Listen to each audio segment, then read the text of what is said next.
So overall, if we can avoid that, it's a great thing. So so if we see a show again outside of its life cycle, more than likely we'll go, is this worth it, or what value is it worth it? So yeah, it comes down to like we'd rather know people don't like it than trick them into buying half of it to make some money. It's not so much a trick. I can add a bit. The fansubbing also helps us to see buzz. I hate to use that word because it's horrible. It's such a horrible marketing word. But you can see similar buzz for other shows, like with Ouran High School Host Club. It had the same type of huge fan thing as Fruits Basket did, and I was like, oh my god! And so when I was seeing this online, that fans were starting to get up on it, and then nobody had really stopped liking the show yet. I was like, we need to get this now. So in a way, we can kind of tell from that. Okay, well I have a quick question on a personal note. I'm considering putting together a website. That would be the idea of an ongoing dialogue between industry and fansubbing. It would be an idea where fansubbing groups might register for an ethical whitelist. We support the companies, and companies could talk about, this group is very, very bad, don't download from them. Fansubbers could do that as well. Maybe have reviews of things that people have fansubbed and, if they like it or not. Is that something you think I might be able to find industry fansub support? And if so, is that something that you all might be interested in supporting as well? Yes. I would say, obviously, detail-wise, corporate company, I can only speak so much. But I would say from the overall culture, which from the Funimation side is, we'd rather not fight, we'd rather use what we call the velvet hammer, along the lines of actually, let's just talk civilly and we can work this out a lot better than just going, la la la, you're evil, along that line.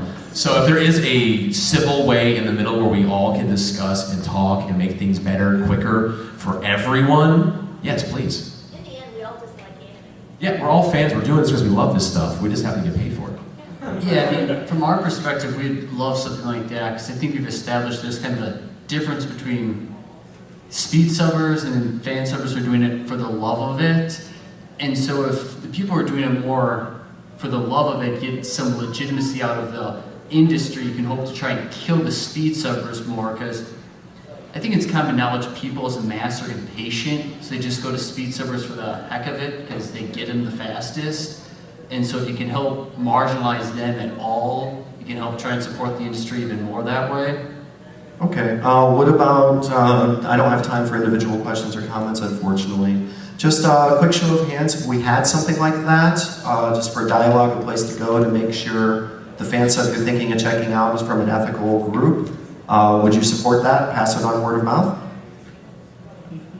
Cool, okay, I'll take that as a good thing. We are sadly out of time. Here's the 2-hour panel. Yeah.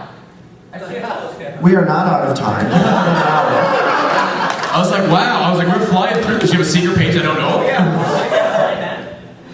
Let's go back. This is what I get for missing staffings. Let's rediscuss. Hold on here. So, okay, yeah, we do have till 8, so since we have a lot of topics already covered now, which is good. That's good, we've been through that fast, though. So now we can open the forum up a little bit for just general questions or anything we've talked about. We're going to try to keep, we're going to try to keep all our responses kind of as prompt, and Keith's going to check us on this, so we can get as many questions in as possible. Yeah, we suck at talking to all. Yeah, you guys are industry, you're used to it. Exactly. Yeah, sorry for the error. Yeah, Nick just wanted to add something real quick before we... I was just going to say, the website, I like that idea because even some groups that they pick up a show and suddenly they get halfway through and they go, wow, this really wasn't as cool as we thought it was. And sometimes they just feel obligated to finish it, and you could leave a review and go, well, yeah, we did finish this, but we kind of really didn't like it. Yeah, I'm thinking of a title like Please Save My Anime. How many people actually know what that refers to? That's about twice as many as I expected. Yeah. So back in the day when dinosaurs walked the earth, and we all dealt with laser discs and VHS tapes, one of the things that early on seemed to be kind of painful for the industry was the difference in business model between the US and Japan. Whereas we flip out, I'm like, oh my god, $30 for 4 episodes? What the hell is this? And over there, those poor sad otakus, they're paying between $30 and $50 Doing that for for two Blu-ray? episodes. Like $55. Yeah, they're paying obscene amounts of money. How, over time, how have you been able to work with them on that to get them to realize that, you know, okay, in America, people can, in an entertainment medium, can get a whole series for $40. You know, I understand you got licensing costs and all that, but how do you get them to work with you on that so that, you know, you're able to put out a reasonable product at a reasonable price? Most, in our world at least, I know different companies have different price points. Some follow more Japanese model, which we follow a very American model, being a very American company, but just happens to do Japanese animation. Overall, the Japanese, we've, you know, over the years have explained to them, and they do understand, and they're very understanding about it because we've sent them royalty checks. Yeah, it's like, here's your check. Yeah. Hey, here's that thing for DBZ. Try to keep that. Overall, what I call, they're really understandable that the markets are different. So they look at it as, they know going into it when they sell us a show, they're only going to make so much money because we're only going to sell it for so much of a price. And a great example, a recent example right now, is Blu-ray is really expensive over in Japan comparative to what in the US. But Blu-ray, we're in the same region. So they're very nervous that if we put out a Blu-ray near around theirs or first, people in Japan will buy ours, not theirs, because they can get it, like, let's see, we'll sell Samurai 7 for $90. Whole series, 27 episodes of Blu-ray. They'll sell for like $350. Why the heck would you do that when ours has the subs and the sure Japanese and the English on top of that?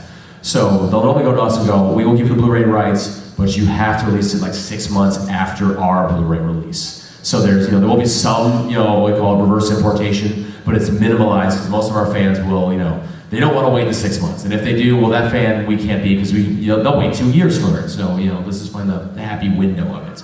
So overall, they understand that there's a certain price point you're only going to get in the States. And you can try to get a little bit more, but it doesn't always work. I know, was it Bandai's got the, what's Freedom, $100 for 9 episodes? Something like that. So I'm not sure what the sales are on that, or I can't speak to them.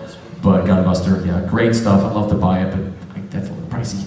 Overall, so I think really, for the most part, it is just because they understand that our market is different than theirs.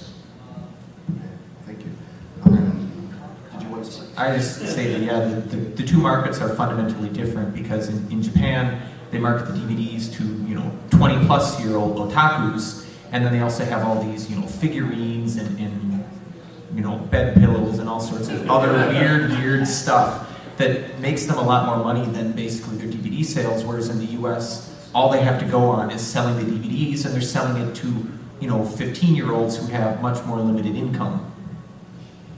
And there's also, anime is kind of a big deal in Japan, where here it's a big deal, but there's more of us. So there's a lot of other big deals that people go do too. So, you know, everyone there, you know, reads manga on the subways, and it's dirt cheap, you know, along that line. So, and here you pick manga at Barnes & Nobles, and hopefully they have a copy. And you have to step over manga cow. They have manga cows in Japan too. Oh, they do? Yeah. Oh, okay. Ah. Okay. One thing you said struck me as rather interesting. You said something about gauging the interest in a series based on the number of downloads, and that to me strikes me as rather short-sighted in that it doesn't really provide for growth.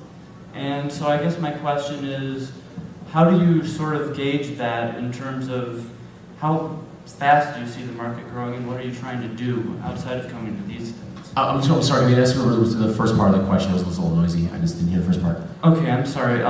You said something really interesting in that you use the downloads to gauge growth of a future property. This is a relatively common thing in business, and I guess it seems to indicate that you don't tend to project much in the way of growth in terms of sales.